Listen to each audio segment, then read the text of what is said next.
Bom dia a todos e todas. Meu nome é Renê Santos, sou coordenador de desenvolvimento institucional do CONAS e farei a mediação dessa primeira sessão dessa jornada. Quero saudar os membros das câmaras técnicas. As câmaras técnicas do CONAS, elas são espaços voltados à discussão e análise das políticas nacionais do SUS, sob o ponto de vista da gestão estadual, e também são um importante espaço destinado ao fortalecimento e à integração dos profissionais da Secretaria Estadual de Saúde, visando a troca de experiências. Em apoio ao início das atividades das câmaras técnicas, pois, de fato, estamos aí no início de um novo período de governo nos estados, o CONAS está organizando essa jornada para entender o SUS, que tem como objetivo apresentar e discutir temas relevantes para a gestão do nosso sistema de saúde, a partir... Renê, seu microfone fechou. Então, vou retomar a partir do objetivo. Em apoio ao início das atividades das câmaras técnicas, o CONAS está organizando a jornada para entender o SUS, com o objetivo de apresentar e discutir temas relevantes para a gestão do nosso sistema de saúde, a partir de uma visão geral do sistema, incluindo seu funcionamento, organização, políticas e princípios orientadores, tais como a universalidade, a equidade e a integralidade. Essa jornada, ela irá ocorrer em 6 sessões virtuais, de hoje até o dia 4 de abril de 2023, sempre das 9 às 10h30. E aí eu gostaria que fosse projetada a programação para vocês terem uma ideia da programação para as próximas semanas. A sessão 1, que é a sessão de hoje, 16 de março, vai tratar de planejamento, redes, regionalização e financiamento no SUS. A sessão 2, que será realizada no dia 21 de março de 2023, irá tratar da atenção primária e vigilância em saúde.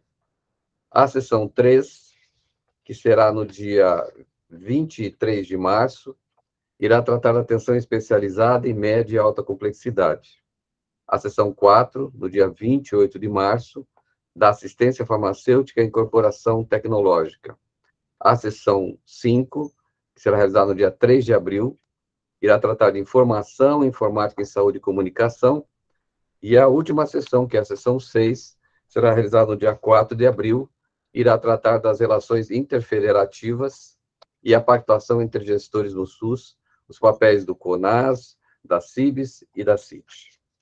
Participam dessa jornada representantes das câmaras técnicas do CONAS. Quais câmaras técnicas? Todas elas. Câmara Técnica de Atenção à Saúde, Câmara Técnica de Atenção Primária à Saúde, de Assistência Farmacêutica, Comunicação em Saúde, Direito Sanitário, Epidemiologia, Vigilância em Saúde Ambiental, Gestão e Financiamento, Saúde do Trabalhador, Gestão do Trabalho e da Educação na Saúde, Informação Informática em Saúde, Vigilância Sanitária, Qualidade do Cuidado e Segurança do Paciente, Laboratórios de Saúde Pública. Eu vou passar algumas informações gerais para fins da própria participação de todos aqui. Os objetivos principais dessa jornada é compreender a estrutura e os princípios do SUS, acolher os novos membros das câmaras técnicas e preparar para os trabalhos que serão realizados durante esse ano, entender o papel dos diferentes atores do SUS, a formação, pode destacar, inclusive, o papel envolvido com a questão da gestão dos profissionais, usuários e a sociedade civil, e os participantes terão, ao final dessa jornada, a possibilidade de ter uma certificação. E, para isso, desde que participem de todas as sessões da jornada. Para isso, eu chamo a atenção para a utilização do link que encontra-se no chat, onde a gente pediria que vocês fizessem o respectivo registro para os nossos controles. Essa jornada tem como base um documento instrucional que foi produzido pelo CONAS no início do ano, que chama-se Informações para a Gestão Estadual do SUS 2023-2026, que se encontra disponível no sítio do CONAS, www.conas.org.br, na biblioteca do CONAS. As apresentações realizadas pelos expositores serão disponibilizadas aos participantes. Lembro aqui que, nessa condição do chat, que todos que possam já imediatamente fazerem as suas inscrições, porque ele, a cada momento ele já vai estar aparecendo na tela, mas nesse momento, né, Rita, ele já está na tela, e peço que já faça o registro das suas inscrições. Nós vamos dar início à primeira sessão, a sessão que trata do planejamento, redes, regionalização e financiamento no SUS. Participam como expositores dessa sessão a Rita de Cássia Bertão Catanelli, que é assessora técnica do CONAS, que acompanha as questões relacionadas a planejamento, rede e regionalização, e o Antônio Júnior, que é o nosso coordenador de administração e finanças do CONAS, que também nos assessora na questão especificamente relacionada ao financiamento. Após a apresentação do tema pelos expositores, nós abriremos para o debate, que será feito mediante perguntas e manifestações por escrito, por meio do chat. Eu vou fazer uma breve introdução ao tema, porque é importante ressaltar nesse momento em que nós estamos aí vivendo, que nós estamos vivendo um momento de oportunidade. Por quê? Porque nós estamos passando, nesse momento, pelo início de gestão estadual e gestão nacional. E esses temas têm muito a ver com esse momento de oportunidade. Por exemplo, na questão do planejamento, esse é o ano do planejamento governamental e do SUS, principalmente para pensarmos em PPA, lei de diretrizes orçamentárias, lei orçamentária anual, teremos as etapas das conferências de saúde. Eu só pediria que quem estiver com o microfone aberto, que pudesse fechar. Obrigado. E teremos também, nesse ano, a elaboração dos planos nacional e estaduais de saúde para o período 24 a 27. Da mesma forma, esse ano é o ano da construção e da elaboração dos planejamentos regionais integrados nos estados, que com certeza vão conversar diretamente com os planos estaduais de saúde. E temos, nesse momento, também a possibilidade da construção de uma agenda estratégica junto ao Ministério da Saúde para discutir temas importantes e prioritários, entre eles a implantação das redes de atenção à saúde prioritárias. E talvez o tema mais importante desse ano, né, Júnior, seja o financiamento, porque esse é o momento decisivo para pensar o financiamento dos próximos 4 anos, principalmente se pensarmos em termos de financiamento federal. Vai ser elaborado o PPA, e que se espera que se possa, para os próximos 4 anos, ter um acréscimo significativo em relação aos recursos federais. Para dar início às apresentações, eu chamo a Rita de Cássia Bertão Catanelli, que é a nossa assessora técnica do CONAS, e vai fazer a sua explanação. Obrigada, Renê. Bom dia a todos. Eu vou usar aqui uma apresentação de PowerPoint para nos facilitar a nossa conversa, o nosso diálogo. Eu queria, inicialmente, dar bom dia a todas as pessoas, né, os técnicos da secretaria, os membros titulares e suplentes da nossa Câmara Técnica, que aceitaram esse nosso convite de fazer um tour aí pelo SUS, e na linha de que nós vamos trabalhar todos juntos com várias atividades das câmaras técnicas, e esse é um momento importante para a gente fazer um alinhamento, né, para a gente mostrar a vocês como é que o CONAS vem ao longo do tempo tratando os diversos assuntos aí relacionados ao nosso Sistema Único de Saúde. E a gente optou, né, por trabalhar com planejamento, redes, regionalização nessa primeira sessão, em função de que tudo gira em torno do planejamento, né, e todas as áreas precisam se conversar internamente com a secretaria para que a gente possa fazer um planejamento realmente baseado nas necessidades de saúde da nossa população. Então, para a gente falar em planejamento, acho que o primeiro passo é a gente olhar um pouquinho para o nosso contexto, né? Nós somos um país de dimensão continental, com iniquidades sociais e regionais importantes, né? Essa primeira tela, ela dá uma grandeza da nossa dimensão, né? Assim, nós temos em torno de 214 milhões de habitantes, 26 estados e o Distrito Federal, 456 regiões de saúde na última atualização, 117 macro-regiões de saúde, 5.570 municípios, sendo que aproximadamente 71% com menos de 20 mil habitantes. Então, essa dimensão é importante para a gente olhar como o nosso tamanho frente ao momento que a gente vive de crise do modelo de atenção. Nós temos uma incoerência entre a situação epidemiológica de tripla carga de doenças, né, com predominância das condições crônicas, cerca aí de 70% da carga de doenças atualmente, e o modelo de organização dos nossos serviços, que é fundamentalmente voltado para o atendimento das condições crônicas. E aí a gente tem as situações com as quais a gente lida diariamente, né? De superlotação dos serviços de atenção aguda, de recorrentes agudizações das condições crônicas, e a gente precisa, então, olhar para isso e enxergar que a regionalização ela tem sido a resposta mais eficaz para reduzir a fragmentação dos sistemas de saúde, buscando aí ampliar o acesso e a resolutividade das ações e serviços de saúde que estão sobre a nossa gestão, né, sobre o território estadual. A interdependência das esferas da federação permite gerar complementaridades que ampliam a capacidade de resolver problemas típicos da gestão em saúde. Então, se nós não estabelecemos uma relação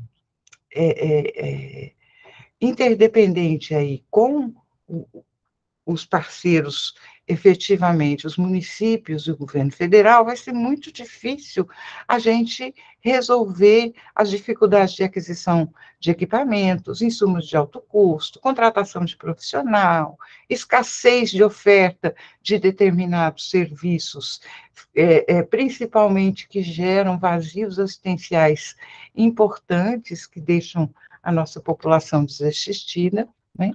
E essa regionalização, ela já vem prevista desde a Constituição de 1988. Várias legislações complementares instituíram a regionalização como base para o nosso modelo organizativo. E aí, quando eu falo várias, são várias mesmo, né? Eu trouxe aqui uma linha do tempo que mostra um pouco o desenho dessa regionalização e como a gente foi avançando na base legal da regionalização desde a Constituição Federal em 88. Né? A gente teve a NOB-SUS 96, que apresenta, institui as comissões intergestores, a bipartite e a tripartite. Depois, em 2006, no Pacto pela Saúde, já vem a instituição do colegiado de gestão regional. Em 2011, o decreto 7508, ele buscou estabelecer a organização do SUS em regiões de saúde. As resoluções da CIT apoiam de forma sustentada, né, o planejamento regional integrado e organização das macro-regiões de saúde. E a gente foi caminhando com a NOAS, que buscou também a regionalização como macroestratégia para a descentralização. Né? A gente tem um marco fundamental, que é a Portaria 4279 de 2010, que trouxe a rede na centralidade do planejamento regional.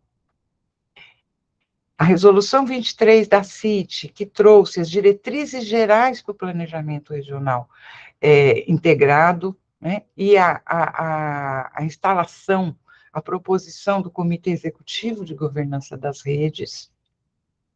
O acordo de colaboração entre os entes federados, como resultado do PRI, foi apoiado pela Resolução 44 de 2019, e, finalmente, em 2021, já no bojo, dentro da pandemia, a estratégia tripartite para aprimorar a gestão e governança do SUS, que trouxe como premissas o fortalecimento do PRI, o apoio à organização das redes nas macro-regiões de saúde e, bem como o aprimoramento da governança da rede no SUS. Então, quando a gente fala de regionalização, a gente já tem um arcabouço legal muito bem constituído, e a gente precisa agora sair, né, da teoria e passar à prática.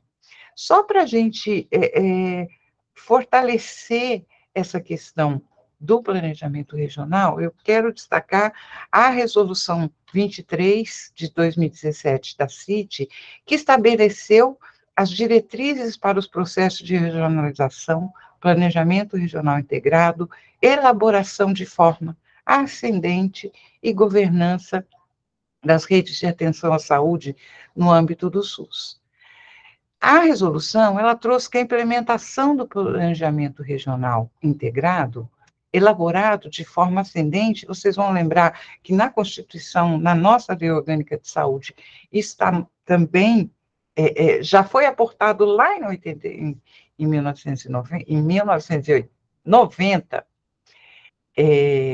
a gente... o PRI, ele visa a organização das redes com integração regional das ações de serviço de saúde, em conformidade com a Lei Complementar 141 de 2012. Ele aponta que a atenção primária à saúde é a ordenadora da rede e coordenadora do cuidado, considerando ainda os demais conceitos, fundamentos, atributos e elementos constitutivos das redes descrito como eu falei, na portaria 4279 de 2010. Esta resolução, ela também estabelece, disponibiliza parâmetros nacionais e regionalizados para orientar o planejamento e a programação de ações e serviços de saúde. Lembrando aí que para fazer o planejamento e a programação, a gente precisa considerar essa nossa dimensão, né? Toda a nossa diversidade socioeconômica, geográfica, epidemiológica e sanitária de todas e de cada uma das regiões de saúde. Importante também que a resolução aponta que a alocação de recursos de capital e custeio pelas três esferas de gestão... Mas no máximo, saúde, tudo tão ótimo. Eles ajudam pra caramba. Vamos lembrar, gente, de fechar os microfones, por gentileza? Então, a resolução... Ficar no auditório para falar com as coleguinhas, que eu estou no web, inclusive. Daqui a pouco a minha fala. Ela aponta, então, que a alocação de recursos de custeio e investimento pelas três esferas de gestão deve respeitar a regionalização e a organização das redes de atenção à saúde. Já a resolução 37, e quem já estava nesse processo à época deve se lembrar disso, ela dispôs sobre o processo de planejamento regional integrado e a organização das macro-regiões de saúde. Quando eu começo a olhar a rede na região, né, se observa que, muitas vezes, a rede não se completa dentro da região de saúde. É necessário, e foi necessário, foi por isso que essa resolução veio, observar como a rede e buscar que a rede se complemente na macro-região de saúde. Então, esta resolução, ela previu que sobre a coordenação da Secretaria Estadual de Saúde, e eu quero destacar isso, né, a atribuição de coordenação é responsabilidade da Secretaria Estadual de Saúde. Quem coordena o PRI é a Secretaria Estadual de Saúde. E esse planejamento regional, ele deve compreender a análise dos planos municipais de saúde, a definição dos territórios, as redes de atenção à saúde, a programação de ações e serviços de saúde orientadas pelas necessidades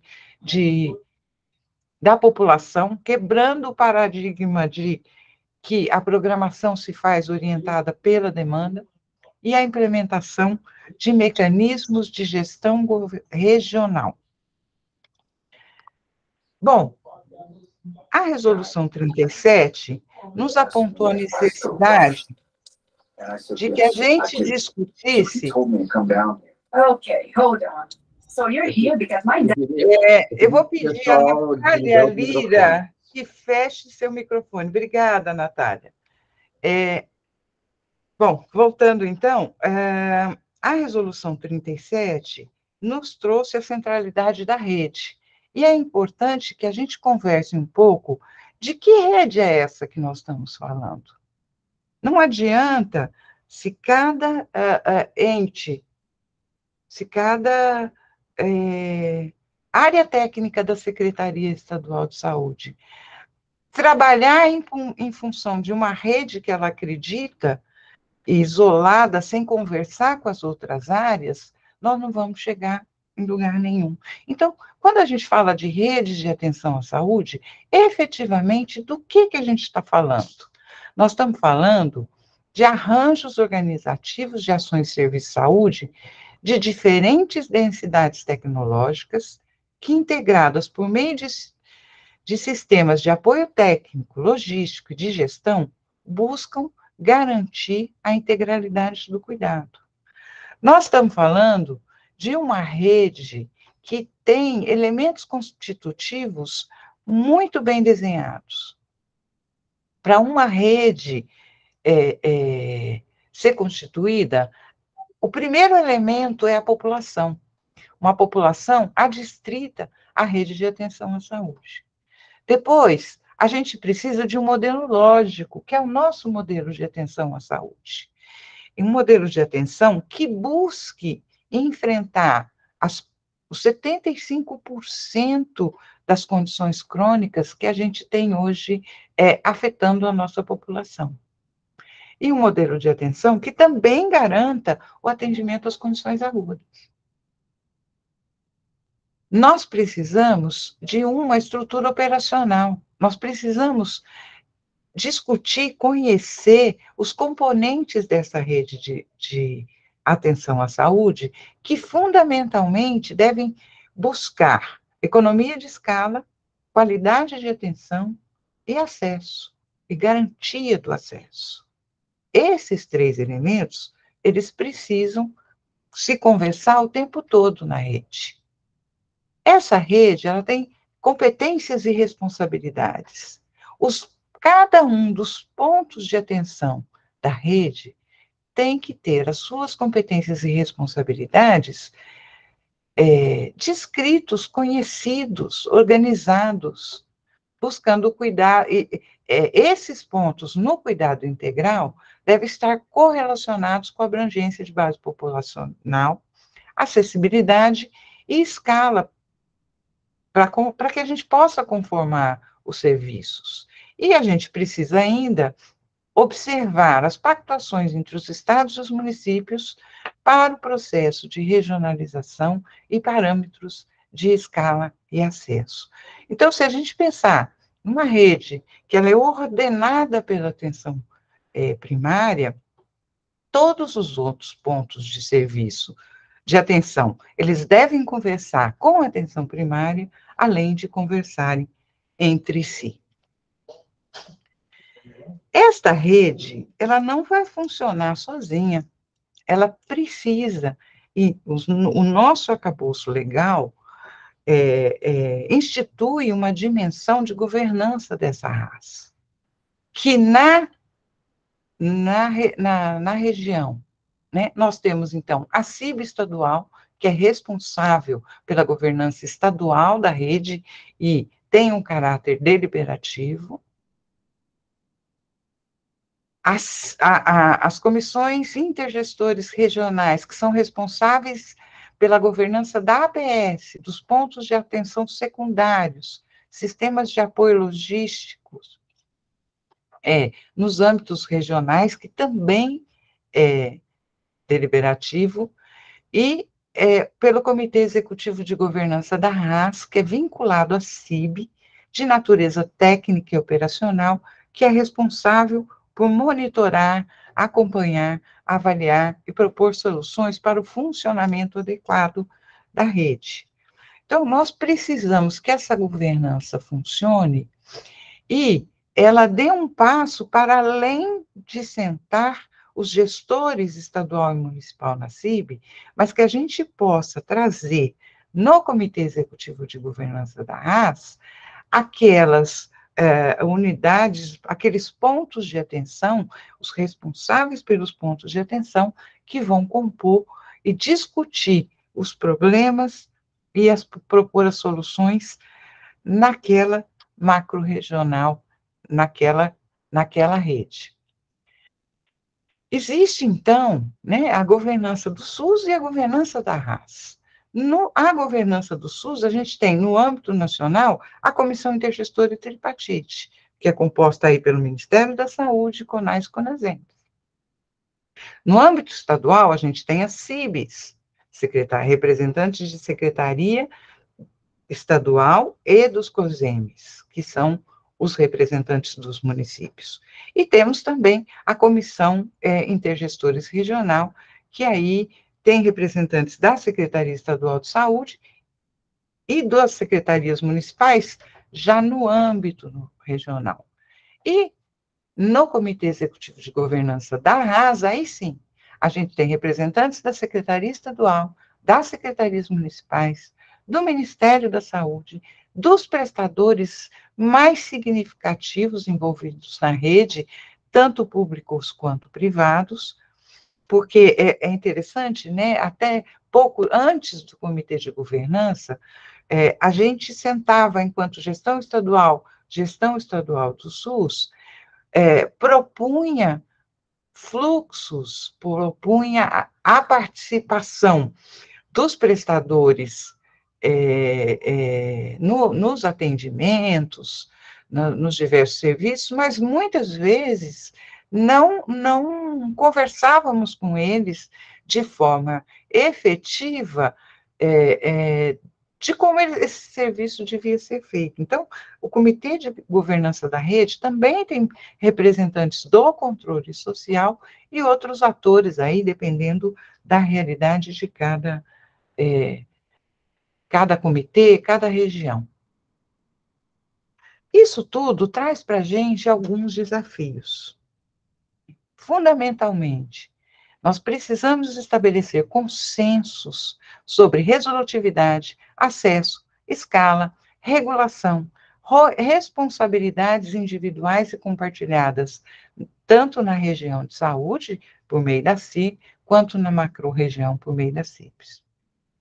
A gente tem um desafio enorme, né, no território, de organizar essa rede de atenção à saúde, muitas vezes sem financiamento, sem recursos financeiros novos. E a gente precisa, no atual momento, fazer gestão junto aos parlamentares para que as emendas propostas contribuam para a estruturação das redes e observem os planos regionais, os planos macro-regionais, os planos estaduais e os planos e o plano nacional. A gente sabe que muitas vezes a emenda vem para um serviço, um equipamento, enfim, é uma atividade que está fora, que bagunça, né? Aquilo que a gente, em consenso, fechou como plano regional, como planejamento regional integrado. Importante dizer, e nós vamos abordar isso em um outro momento nessa jornada, a gente viu que a questão da regionalização ela não é nova.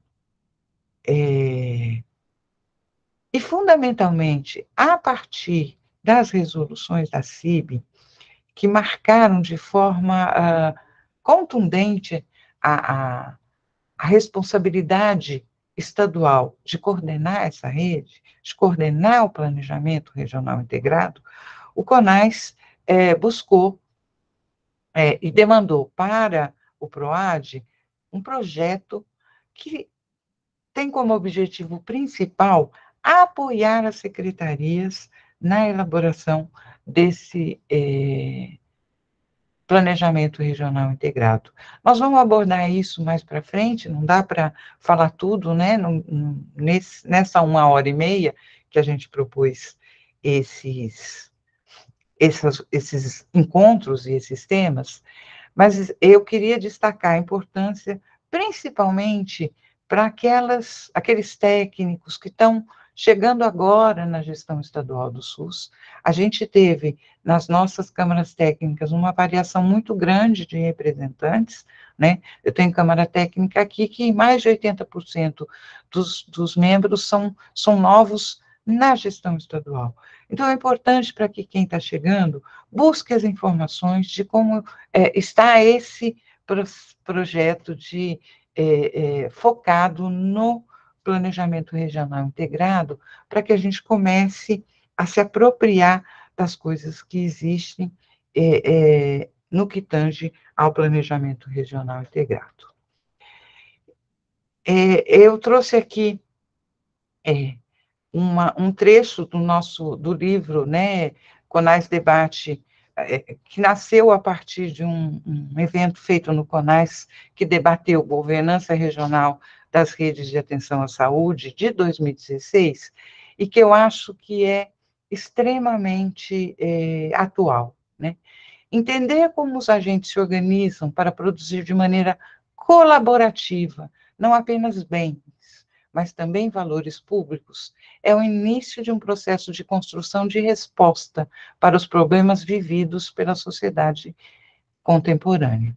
A orquestração de soluções para desastres naturais, para o empobrecimento da população, para o cuidado e promoção da saúde, para a promoção da educação, para o combate à corrupção da sociedade e seus representantes, desafiam a competência de cada um dos atores envolvidos nos problemas a serem resolvidos.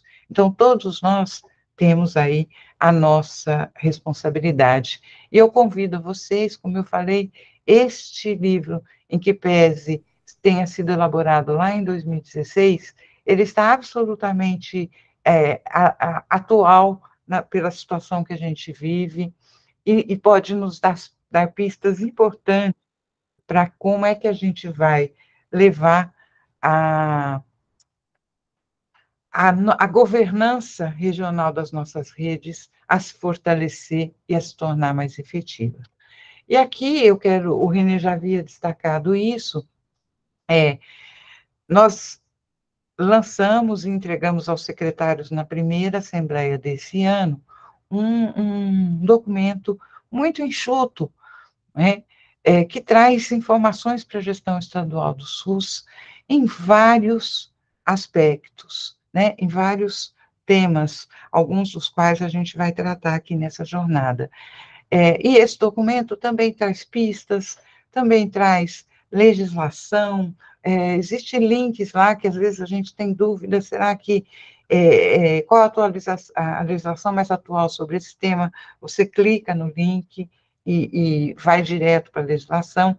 Então, eu convido vocês a entrar no nosso site e a baixar, né, o PDF com esse documento que pode apoiar bastante o trabalho inicial que a gente, para a gente aí nas secretarias estaduais de saúde. Bom, gente, era isso que eu queria apresentar para vocês nesse momento. É um tema muito, muito, muito robusto, muito consistente. Falar em 20 minutos sobre ele é realmente um desafio, e a proposta é realmente desafiá-los para que, em conjunto conosco, nas câmaras técnicas, a gente possa mergulhar naqueles temas que são mais caros e mais problemáticos para cada um de vocês, para cada uma das unidades federadas, para cada uma, para cada uma desses temas a gente possa aí discutir uma estratégia de aprofundamento do tema e que a gente possa aqui na Secretaria Executiva do CONAS apoiar vocês de uma forma mais efetiva. Era isso, obrigado, devolvo aí a palavra para o René. Bom, obrigado, Rita. pelo cumprimento, inclusive, do horário, que vai nos permitir aí o espaço para debate e perguntas. Duas informações importantes. Nas mensagens na chamada, encontra-se lá a questão do link para a presença. Solicitaria que todos preenchessem, inclusive alguns estão solicitando as apresentações, e no próprio link para a inscrição já vai ter um e-mail que vai nos permitir que nós possamos dar acesso às apresentações.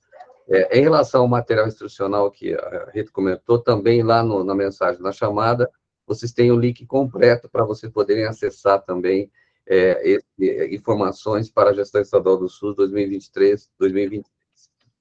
Na sequência, eu vou passar a palavra para o Júnior, e peço para quem tiver algum tipo de questão ou comentário em relação à fala da Rita, que já comece a colocar no chat, que ao final da fala do Júnior nós vamos abrir aí também para que as perguntas possam ser respondidas pela Rita e pelo Júnior.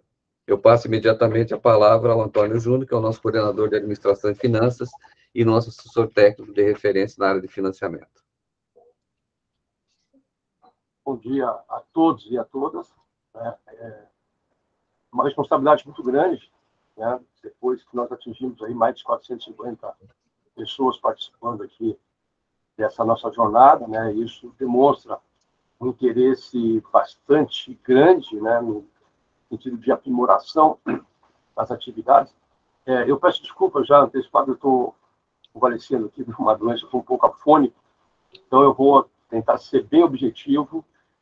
Falar sobre financiamento em 20 minutos realmente é um exercício bastante estressante, porque todos sabem que não cabe em 20 minutos, mas eu fiz aqui uma apresentação que vai ficar à disposição de vocês, assim como a da Rita, e assim como a de todos, como o René já disse, né, e onde vocês podem explorar mais o termo. Então, eu trouxe aqui algumas questões que eu entendo como necessárias, básicas, para que a gente comece, né, a fazer o nosso processo do dia a dia. Eu vou compartilhar aqui com vocês.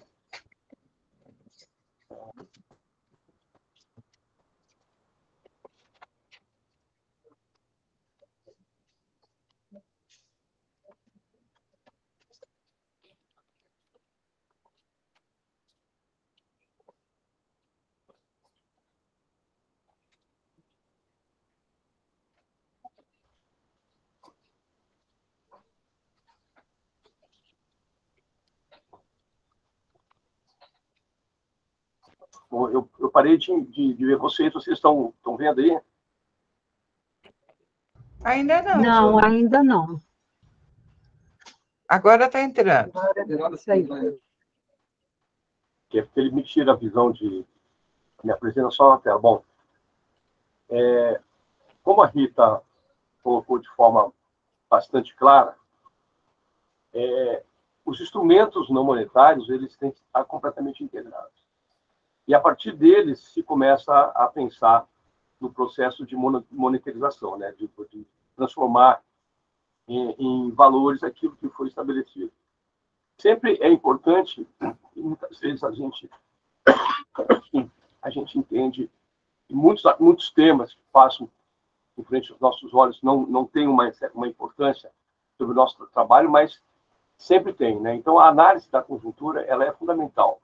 E nós temos que observar sempre a crise econômica. Júnior, eu te peço para ver se você pode falar um pouquinho mais perto do microfone, que algumas pessoas estão dizendo que estão com dificuldade de ouvir.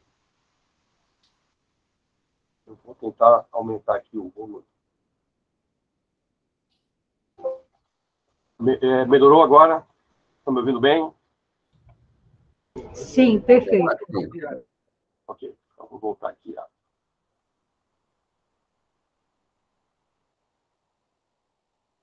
Bom, voltando à crise econômica, ela é um fator que tem que ser sempre observado, né, onde há uma nítida oscilação em torno da média dos níveis de negócios, com um forte impacto no PIB e no nível de emprego. Aqui pode compartilhar. Eu vou Sei pedir... se está para todo mundo. Aqui não está compartilhando mais. Thaís Malber. Não está compartilhando, é isso? Aqui não, mas vocês estão? Não. Júnior não está compartilhando, deve ter alguma coisa aí. Adriano, por favor, Adriano, coloca aí a apresentação. Eu não sei qual é o problema aqui, porque para mim está dando como compartilhado. Júnior, eu vou compartilhar aqui, tá? Tá, beleza. Obrigada, Thaís. Gente,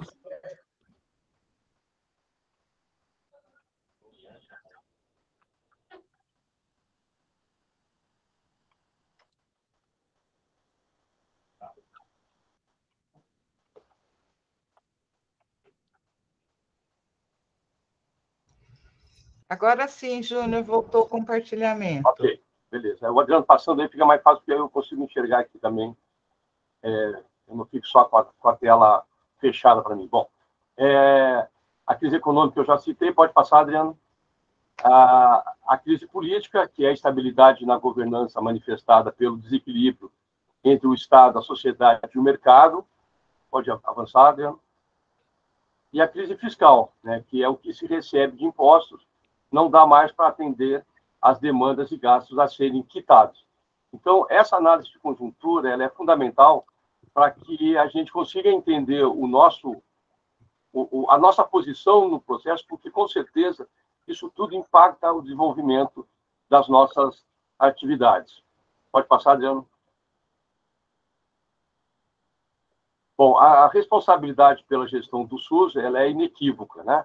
Pode dando enter, ela vai ter que dar dando enter para poder isso.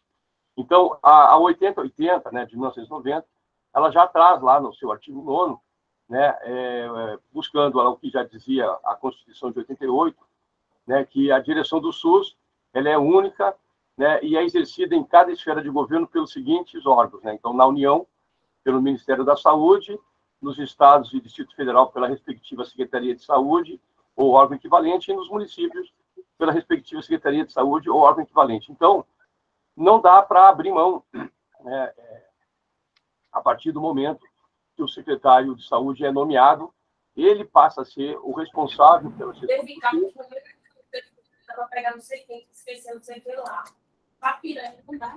Peço para a Larissa desligar seu microfone, por gentileza. Porque são 8 horas, 4 Larissa, peço para a Larissa desligar seu microfone. Obrigado. Então, o secretário de Saúde, a partir do momento que é designado como secretário, ele passa a ter a responsabilidade pela gestão do SUS, que é exclusiva dele. Obviamente, ele vai montar a sua equipe para ajudá-lo nesse processo. E a gente sabe que interferências fora da área da saúde podem complicar um pouco esse processo de gestão, né? Na questão do financiamento, principalmente, a gente sabe que quem arrecada não é a saúde, quem arrecada é a Secretaria de Finanças, de Fazenda, mas para isso existe todo um regramento onde os recursos necessários à saúde têm que ser alocados a tempo e a hora, mas a gestão desses recursos todos, ela tem que ser do secretário de Saúde. Pode passar.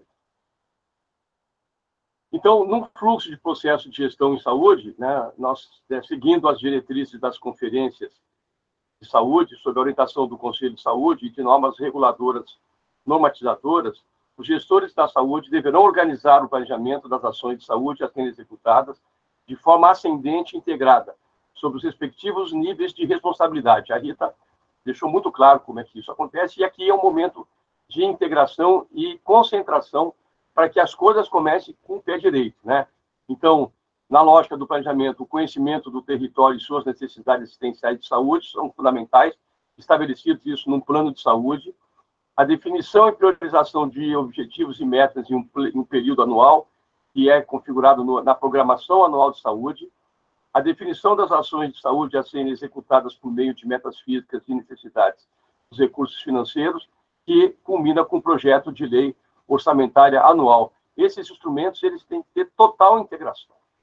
Se não houver essa integração nesses instrumentos, com certeza a gente terá sérias dificuldades de, depois, no final desse processo, desse ciclo de gestão, onde apresentaremos os nossos resultados num relatório anual de gestão, nós teremos dificuldade de fazer essa compatibilização e propiciar aos órgãos que fazem as suas análises uma correta compreensão do que aconteceu nesse período. Pode ir avançando.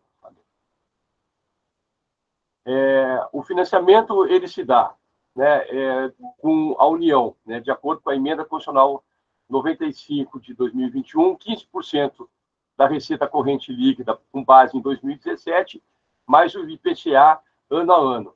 Os estados, de acordo com a Lei 141 de 2012, o mínimo de 12% dos seus recursos próprios, observado se o percentual estabelecido na Constituição Estadual não for superior. Se for superior, vale o que está estabelecido na Constituição Estadual. E nos municípios, também de acordo com a LC 141, um mínimo de 15% de recursos próprios, também observando que a sua Constituição não apresenta um percentual maior. Se acontecer da Constituição trazer o percentual maior, vale o que está na Constituição local.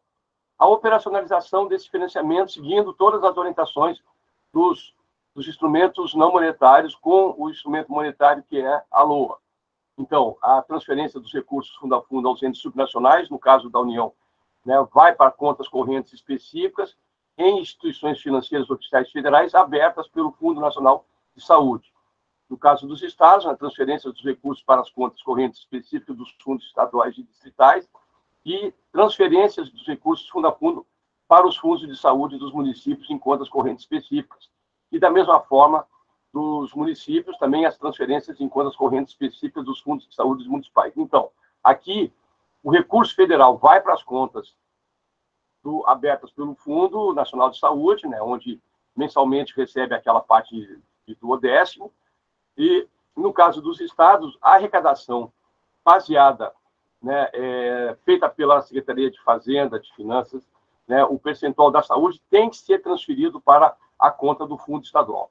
Ela não pode ser executada em contas que não sejam do Fundo Estadual de Saúde. Então, a gente sabe que tem muitos locais onde cria-se lá um artifício contábil e o recurso fica sendo executado na própria Secretaria de Fazenda.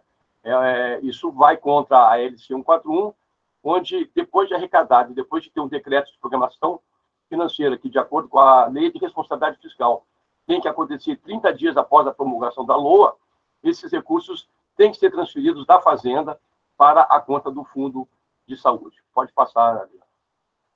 Bom, o ciclo de gestão se dá nesse formato. Dá 2 enters aí, Adriano. Ele se movimenta, né? Você tem, né, o Plano Nacional de Saúde, onde apresenta-se as diretrizes, e aí tudo aquilo que circunda. As pactuações nas comissões intergestoras, a programação anual, o Fundo de Saúde, os conselhos de saúde, os resultados avaliados por relatórios intermediários, tudo isso definido em normativos, o relatório anual de gestão. Então, tudo isso tem que conversar, tem que circular de uma maneira bastante integrada para que a gente fortaleça esse, vamos chamar assim, desse ciclo, né, de planejamento, de financiamento, de execução, de acompanhamento, monitoramento e avaliação.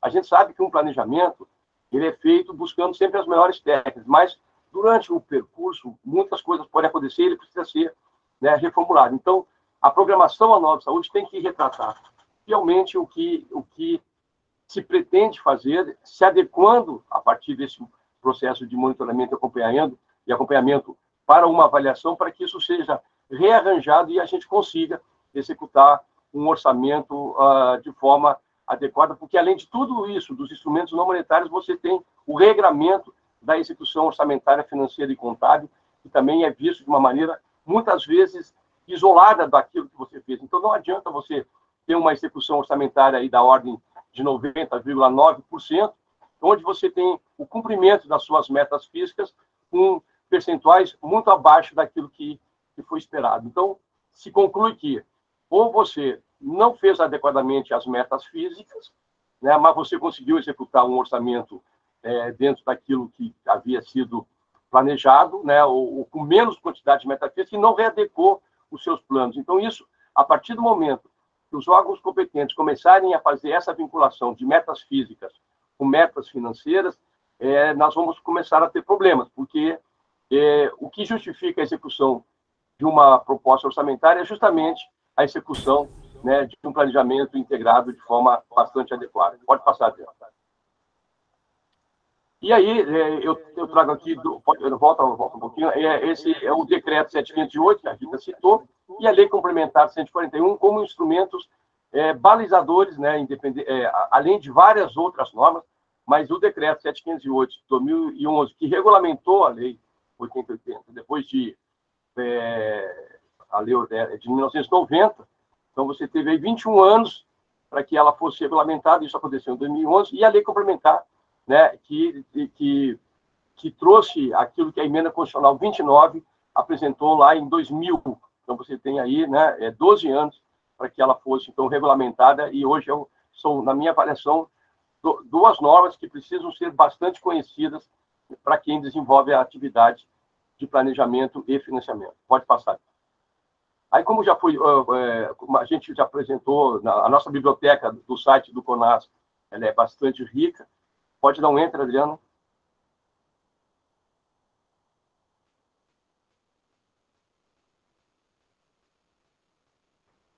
Adriano? Bom, o CONAS apresentou, né, ao então os candidatos da presidência da República do ano passado, né, várias questões, dentre elas, né, a questão do financiamento, onde a gente apontou, né, que os dados do IBGE de 2009, né, estimaram que o Brasil, né, no Brasil, o consumo de bens e serviços foi da ordem de 9,6%. Tem algum microfone aberto aí, por favor?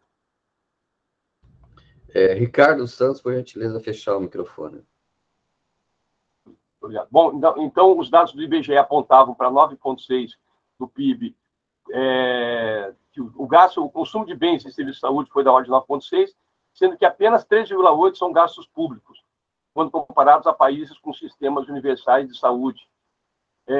A emenda constitucional 95 agravou o subfinanciamento do SUS ao estabelecer por 20 anos um teto de gastos federal corrigido pelo IPCA no ano anterior, né, o que consolidou a participação dos recursos orçamentários federais a apenas 1,7% do PIB.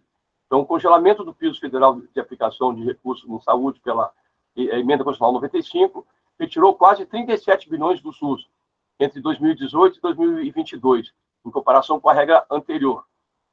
O enfraquecimento do SUS decorrente da redução progressiva do financiamento federal tem levado famílias a terem que gastar mais recursos do próprio bolso para acesso aos serviços privados de saúde em situações de emergência, além de agravar o empobrecimento da população, piorando a economia brasileira, e esse fenômeno deteriora a situação da saúde e aumenta a inequidade no país. O CONAS propôs a revogação dessa emenda número 95, né, e contemplar um crescimento progressivo do orçamento do Ministério da Saúde, passando dos atuais 1,7% para 2,9% do PIB em gasto público federal de saúde até o ano de 2026, totalizando, então, 5% do PIB, com vistas a alcançar a meta de 6% do plano decenal, conforme definido pela OMS, para países da região das Américas. Pode passar, Adriano. Esse complexo do orçamento público está estabelecido na Lei 4.320, né, de 17 de março de 1964. E o orçamento público é um equilíbrio, pode dar dois enter aí. Ele é um equilíbrio entre entre estimar a receita e a fixação da despesa. Então, termos como arrecadação, superávit, frustração, fonte, vinculação, estão ligados à receita, e, da mesma forma, execução, empenho, restos a pagar, vinculação, fonte, categoria econômica e contingenciamento estão ligados à despesa. E é importante esse equilíbrio, porque eu não posso fixar a despesa acima daquilo que eu estimei de receita. A gente sabe que a estimativa de receita ela não é uma ciência 100%. Se eu estimei a receita e arrecadei menos, obviamente eu vou ter que fazer um contingenciamento nas despesas. Então, sempre estar atento a essas questões orçamentárias é fundamental para o desenvolvimento daquilo que foi planejado previamente, né? Então, muitas vezes a gente vê dificuldades, como eu falei lá dos contextos iniciais lá, né, as crises ou a crise fiscal, ela me leva a ter que utilizar do Instituto de Contingenciamento para poder fazer frente àquilo que eu previ de receita e aquilo que efetivamente eu arrecadei. Pode passar.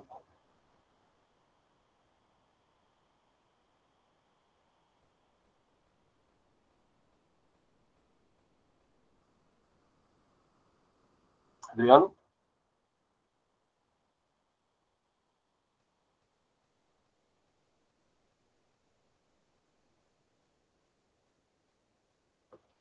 volta lá. Aplicação dos recursos recebidos, eles têm que seguir as normas aplicáveis à administração pública quanto à despesa e à receita, de acordo com a política de saúde estabelecida no planejamento. Então, esse conhecimento ele é fundamental para que a gente não venha a ter problemas futuros com os órgãos de controle. Aqui eu trago para vocês, né, os dados de 2022 ainda não foram divulgados, mas nós temos aqui, né, um acompanhamento do gasto público em ações e serviços públicos de saúde por esfera de 2002 a 2021. E a gente observa que, a partir de 2003, né, a partir de 2004, os estados e municípios começaram a ter um percentual maior, né, nessa participação desses gastos. Né? Você vê que a linha azul, né, a linha superior azul, é a União, e a linha roxa é o somatório dos estados e municípios que estão descritos abaixo, né, o percentual de participação de cada um dos entes.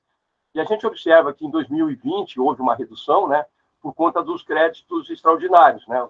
Então, mesmo com esse aporte pelo crédito extraordinário, houve uma redução, mas mesmo assim ainda, né, os estados e municípios continuaram aportando uma parcela maior em gastos do que a esfera federal. E em 2021 já houve um acréscimo, né, porque já não está sob o impacto dos créditos extraordinários, né, porque vocês entendam que os créditos extraordinários ele considera na União o ano em que ele foi transferido, né, porque houve o empenho, a liquidação e o pagamento, embora os entes não tenham ainda executado os créditos extraordinários, mas o impacto na União se dá no período em que ela fez a efetiva transferência.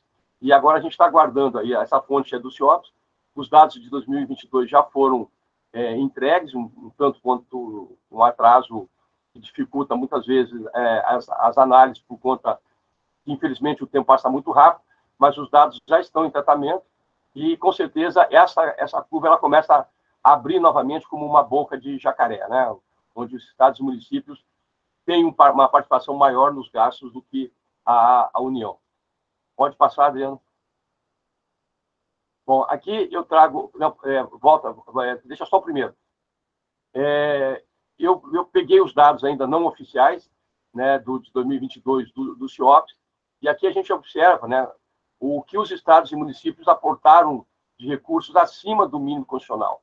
Em 2021, houve 5,1 bilhões além dos 12%, que seria o que a Constituição determina, e vocês observem, né, ainda sujeito à confirmação pela fonte oficial, mas na extração de dados que eu recebi ontem, eu já verifiquei que em 2022, estados e municípios já aplicaram 64,4% acima do BI, sendo que a variação dos estados foi de 46% em relação a 21%, e a variação dos municípios foi de 19% em relação a 2021. Então, continua numa linha crescente, né, a aplicação de aportes financeiros, além do que a emenda constitucional determina. Pode dar um enter. Né?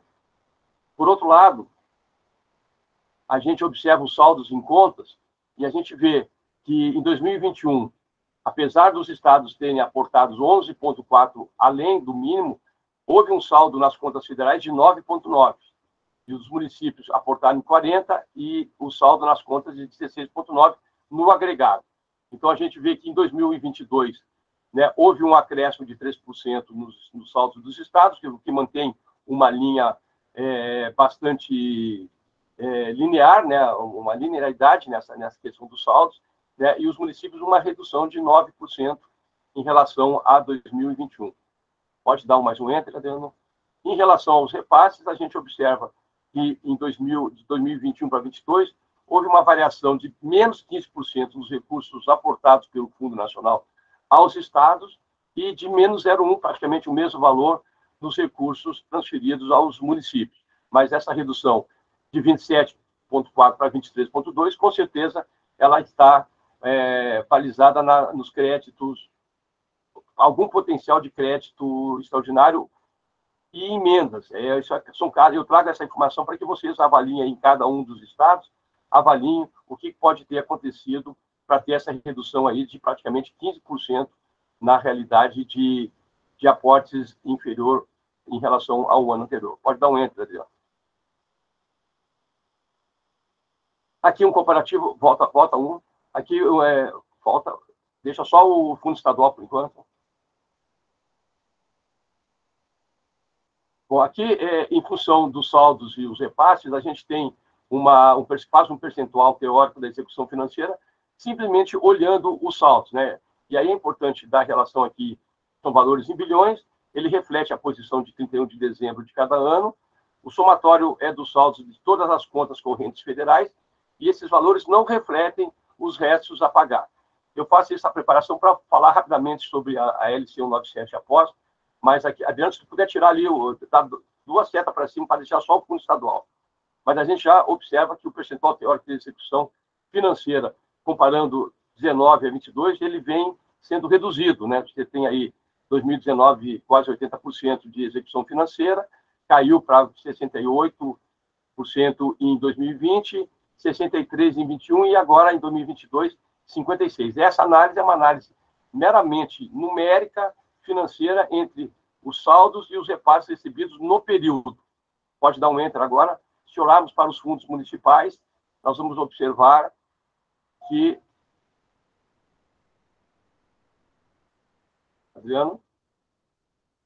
Nós vamos observar que também houve uma redução, mas uma redução menor, obviamente, porque os serviços nos municípios são mais perenes, eles têm mais uma atividade um pouco diferenciada dos estados, então a gente vê também que houve uma queda não tão significativa quanto houve no estado, que é um produto de um estudo que tem que ser feito, e aí cada um individualmente pode fazer essa análise. Eu trago aqui os dados para que vocês, melhor do que ninguém, possam, né, fazer essa verificação, e somando todos os fundos, nós temos aí, obviamente, puxado para baixo por conta da execução financeira dos estados. Pode dar um enter, Adriano.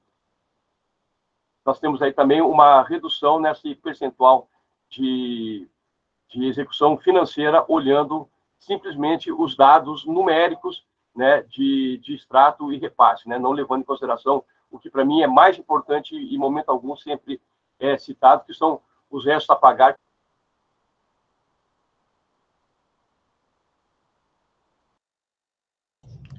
Tá mudo, Júnior. Seu som fechou, Júnior. Eu vi aqui, fechou. Os dados aqui, então, são meramente dados numéricos, né, onde você pega o que tem a fotografia do dia 31 e faz essa análise percentual teórica, porque, para mim, o restos a pagar é um ponto fundamental e que não é levado em consideração, como não foi levado em consideração na Lei Complementar 197, que fez aquela transposição e transferência de saldos em contas anteriores a 2018. E o resto a pagar, você tem uma série de normas e dificuldades para poder fazer sua execução, mas ele, infelizmente, não foi considerado naquela LC complementar, que eu acho que é o próximo slide. Pode dar um enter aí, Adriano. Aqui, volta lá, eu esqueci de citar, saiu uma matéria agora do dia 13, na Folha de São Paulo, né? Está aqui o link, vocês vão ter acesso a isso. Era bom vocês darem uma lida, uma matéria que explica mais ou menos essa questão que eu acabei de falar aqui, né? 2 jornalistas da Folha fizeram um trabalho aí, ouvindo especialistas, ouvindo CONAS, CONASENS, o Ministério da Saúde, e essa matéria está interessante e está aqui o link para vocês poderem acessá-la, para quem tiver interesse, mas eu recomendo que façam a leitura dessa matéria, que ela está muito bem balizada. Pode dar um enter. Bom, aqui, né, em função da LC 197, que depois veio a portaria 96, eu trago esses dados para vocês para mostrar, né, o quanto é importante não fazer uma análise somente em extratos, em saldos bancários. Você tem que conhecer, né, outras peças que lhe dizem muito mais do que somente o saldo. E o saldo impressiona pelo volume. Aqui estão os saldos só das contas anteriores a 2018, e a gente observa a quantidade de conta corrente que ainda insistem em ter saldos, mesmo que não recebam mais recursos. Porque com o advento da portaria 3992, cada ente tem somente 2 contas, a conta de manutenção e a conta de estruturação. E aqui a gente vê, então, que tem ainda um problema para ser resolvido de 67.164 contas, no totalizando um saldo de 2.120, onde 2 bi foram destinados às entidades privadas sem fins lucrativos. Ora, se você olhar de uma maneira como a gente está olhando aqui, a primeira leitura é que eu tenho recurso suficiente para fazer aquilo que a ALC determinou, ou seja, transferir 2 bilhões de reais para as entidades filantrópicas. Só que se você for olhar individualmente, você vai chegar à conclusão que tem lugares que têm saldo e tem entidades que não têm como transferir o saldo. O Ministério vai ter que aportar. Então, numa primeira análise assim, muito superficial, nós estimamos que o Ministério vai ter que aportar algo em torno de 1,6 bilhões de reais. Ora, quem olhou para os saldos, viu 2,100, achou que 2 bi dava conta, e agora quando você abre para cada lugar, para cada conta dessa, você chega à conclusão de que o Ministério vai ter que colocar 1,6. Ora, 1,6 significa que eu ainda vou ter saldo existente em lugares que não tinham tantas casas para fazer essa transferência. Então, é importante que cada um de vocês façam essa análise junto com a área de execução, o Fundo Estadual de Saúde, para que essas contas, essas 1.668 contas, elas não tenham mais saldo ao final de 2023. Por quê? Porque a lei complementar estabeleceu, né? Ela foi uma contragestão. Esse dinheiro que já está há muito tempo parado lá, se ele não for gasto até 31 de dezembro de 2023, ele vai ser devolvido aos cofres da União, e esse recurso, com certeza, não retorna para a saúde. Ele vai para a conta do Tesouro Nacional. Então, é importante que vocês, cada um de vocês, olhe o seu estado, vejam essas contas e zerem essas 1.668 contas e fiquem somente com as 2 contas que recebem recurso atualmente. Dá mais um enter aí, Adriano. E aí a gente observa que, pela portaria 3992, eu deveria ter somente 11.190 contas, ou seja, 54 contas nos estados. Dá mais um enter aí, Adriano. Eu tenho hoje exatamente quase 31 vezes o número de contas que tem recurso nos estados e que devem ser zerados o mais rápido possível, porque senão, como eu já disse, esse recurso volta para o Tesouro Nacional. Pode avançar. A soma de financiamento, né, nós estamos falando, quando a gente fala das ações e serviços públicos de saúde, nós falamos de fundo a fundo. E aqui vocês têm, então, cada tipo de financiamento, a quem se aplica, inclusive convênio pode ser aplicado aos fundos estaduais e municipais, né, mas eu tenho um decreto 8180, que é o que estabelece a forma convenial. Toda a nossa fala, tudo que a gente conversa, nós estamos nos referindo à Lei Complementar 141, ou seja, a fundo, que está consagrado nessa norma, que já vinha sendo consagrada em outras normas, mas agora com a 141, ela ficou muito mais fortalecida, embora ainda haja uma visão muito convenial sobre os repasses de recursos da União para os entes. Pode dar um enter. Então, aqui tem a definição do que é uma transferência regular e automática, fundo a fundo. Ela ela independe de convênios, ela não pode ser olhada como convênio, ela é para financiamento de ações continuadas, né, e ela traz, né, embora não possa haver restrição, mas ela traz, né, no seu bojo, né, que a entrega pode estar condicionada à instituição e ao funcionamento do Fundo de Saúde, do Conselho de Saúde e de elaboração do plano de saúde, de acordo com o artigo 22 da 141. Pode passar, Adriano.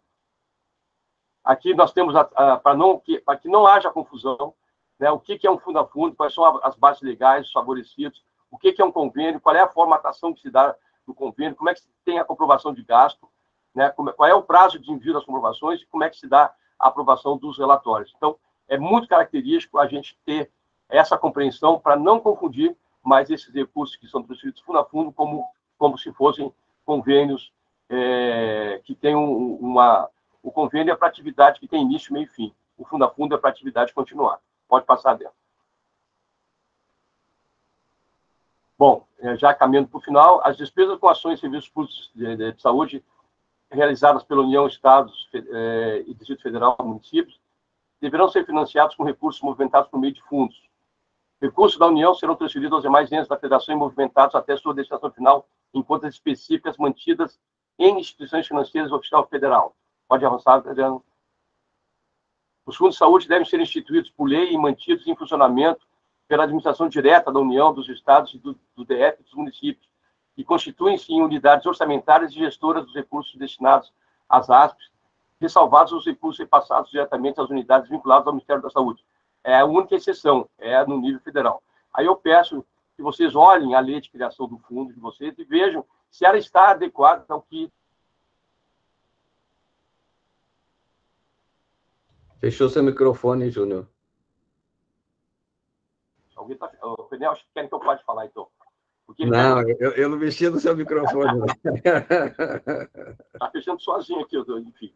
Então, é importante que vocês verifiquem a adequação da lei que instituiu o fundo estadual à lei complementar 141. Se não estiver adequado, é importante que haja essa adequação para que você regularize, então, a situação do fundo, que é onde todos os recursos da saúde têm que ser movimentados.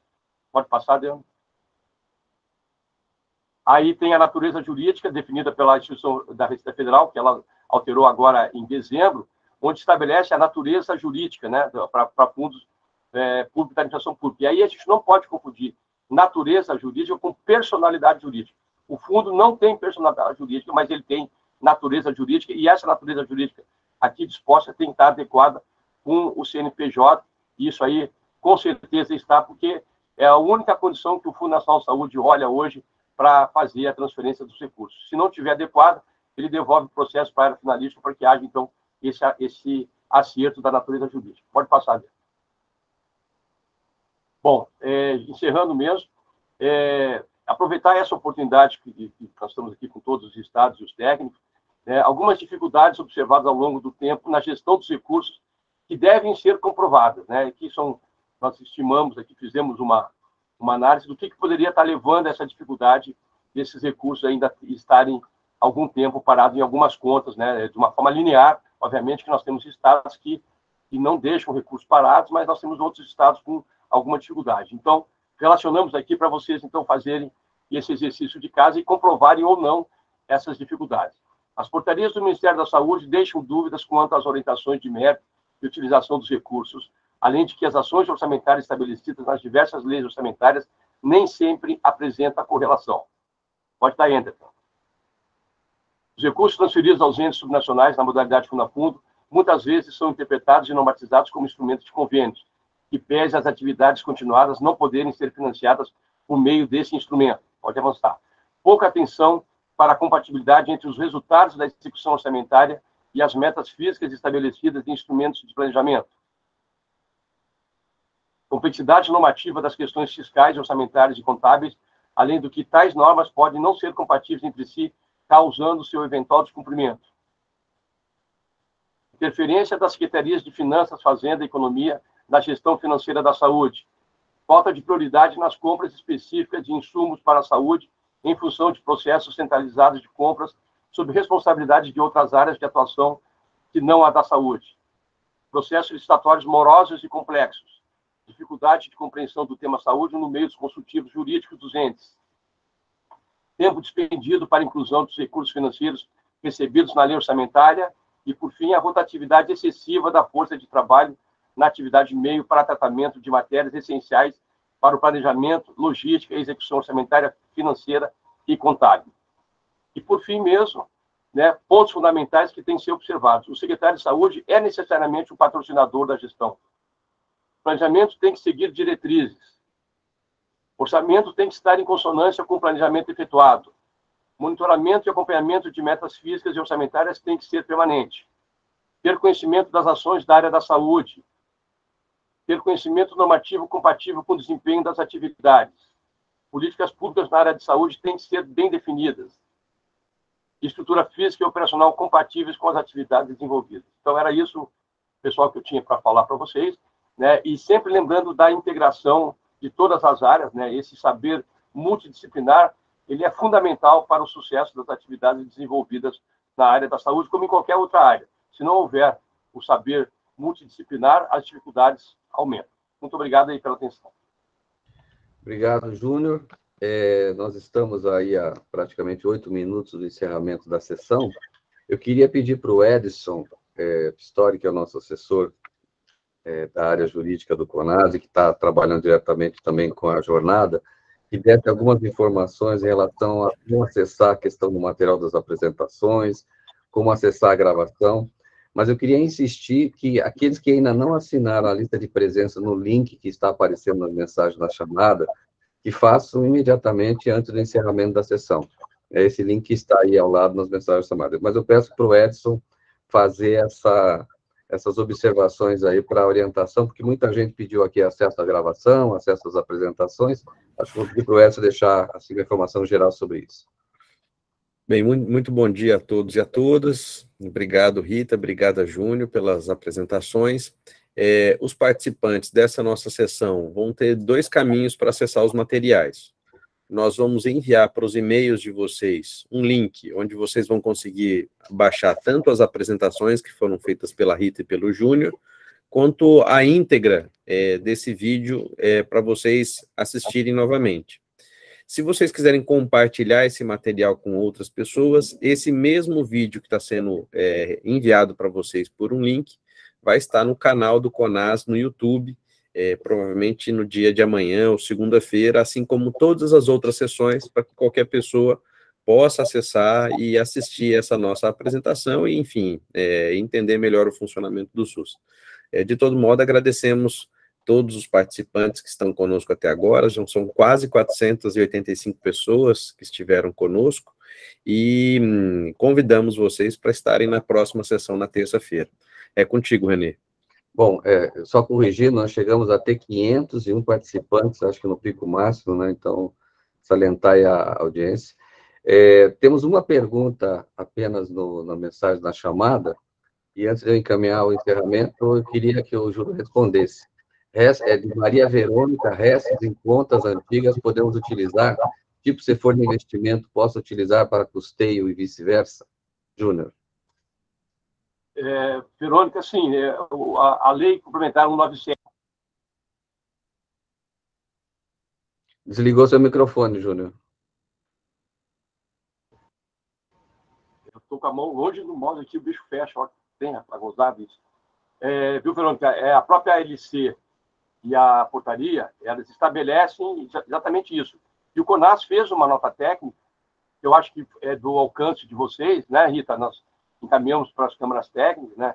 Aqui eu quero expressar aqui a minha visão sobre as câmaras técnicas, né? Que eu vejo elas como um pilastre do sistema, porque é por meio delas que a gente consolida todo um processo de trabalho, fazendo um intercâmbio muito interessante, né? E o que fortalece, né, cada vez mais o sistema único de saúde. Então, essa nossa nota técnica, ela foi exatamente em cima da linha de atuação daquilo que a LC 197 e a portaria 96 ela estabeleceu. Mas eu chamo a atenção para que as contas anteriores a 98. Aquelas contas que eu mostrei para vocês aqui, nós temos aí 67 mil, os estados têm 1.000 e pouquinhas contas, é o recurso dessas contas. É importante, por uma garantia institucional, que a gente levante os motivos que levaram a não executar esse recurso durante esse muito tempo. Eu tenho escutado muitas vezes, e ontem mesmo me ligaram para me perguntar, eu tento entender como é que um recurso durante 5 anos fica parado e eu uso como argumento o processo licitatório. Eu não consigo, né? O processo licitatório ele tem um período de validação, né? Se eu não conseguir fazer se eu tive um resultado deserto de um processo licitatório, eu tenho alternativas para gastar o recurso. E aí são equipamentos necessários. Tem um estado aí que, se for aplicar ou for ter que devolver, que é a maneira mais fácil de devolver, de resolver o problema, é devolver o recurso, é devolver 20 milhões de reais. Olha, gente, é inadmissível você devolver 20 milhões de reais numa situação dessa. Esse dinheiro não vai voltar para a saúde, ele vai para o Tesouro Nacional. Então, qual foi a orientação que eu dei? Ok, o interesse público, para mim, sempre prevalece, mas é importante eu ter um motivo, depois de tanto tempo, por que esse recurso não foi executado. Eu não posso me associar, porque se eu não fizer nada e deixar minhas digitais, pode ter certeza que eu vou ser cobrado. Então, eu tenho que levantar as dificuldades que foram encontradas à época para ter 5, 6, 7 anos de um recurso parado. Isso também demonstra, por outro lado, uma falta de monitoramento por parte de quem libera o recurso. Porque também não é possível alguém liberar o recurso e ficar esse tempo todo, e aí da noite para o dia, porque o Tribunal de Contas da União está em cima, pedir a devolução. Então, é um processo, é um ciclo. Eu tenho que identificar o que me levou a ter esse dinheiro para poder fazer as justificativas para poder cumprir a LC 192 e a portaria 96. Mas, em suma, essas contas, essas 1.000 e poucas contas, elas não podem mais continuar. Elas têm que ser zeradas ou transferindo recursos, que já deve ter acontecido para as entidades filantrópicas, ou, né, gastando nas próprias ações de serviço público de saúde, que era a condição, após atender as entidades privadas, colocar esse recurso no fluxo de 2023 para as ações de serviço público de saúde. Era isso, Renê. Ok. Estamos aí praticamente no nosso horário da sessão. Quero aqui, inicialmente, agradecer muito a explanação da Rita de Cássia Catanelli, ao Júnior. Registrar aqui, né, Júnior, que você está se convalescendo aí de um problema de saúde, né, e se dispôs aí a participar mesmo, sabendo, né, desse processo de convalescença, e parabenizar pela apresentação. Registrar que chegamos a 501 participantes nessa primeira sessão, e chamar aqui a todos a participarem com a mesma empolgação em termos de número de participantes para a sessão do dia 21 de março, que vai ser uma quinta-feira, às 9 horas da manhã, onde vai ser feita a discussão da atenção primária e vigilância em saúde. Agradecer muito a presença de todos, registrar aqui, né, Rita, a frequência constante durante praticamente o período da realização da videoconferência, né, o que demonstra o interesse e demonstra aquilo que eu coloquei no início, que é o momento que nós temos de uma grande oportunidade, né? Uma grande oportunidade de início de mandatos de governos estaduais, de início de mandatos de governo federal, uma grande oportunidade para agilizarmos o processo de planejamento e valorizarmos o processo de planejamento. E aqui eu quero registrar uma questão que a Rita colocou, que para nós é importante. Existem vários projetos em curso nos estados relacionados à questão do planejamento, e a gente coloca, principalmente em relação ao PROAD, e a gente coloca da importância de que esses projetos estejam alinhados e tenham sinergia entre si. Então, aqui nós temos todas as câmaras técnicas reunidas, né? E esse assunto que foi colocado aqui, com certeza, perpassa o interesse de todas elas. E que nós possamos aí, nas próximas sessões também, manter essa mesma audiência. E quero aqui, de maneira geral, inclusive, registrar a presença das referências técnicas das diversas câmaras técnicas, que são as referências técnicas do CONAS, e que, com certeza, a partir dessa jornada que nós estamos organizando, vão também organizar as pautas para esse ano das câmaras técnicas, tentando cumprir ao máximo e de forma muito clara o horário previsto, até por conta das agendas de todos vocês. Eu agradeço a participação de todos, agradeço a participação de toda a assessoria técnica do CONAS, ao Júnior e a Rita pela apresentação, e convidamos aí, esperamos contar com vocês na sessão 2, no dia 21 de março, a partir das 9 horas. Um bom dia a todas e todos. Bom dia a todos. Bom dia, gente.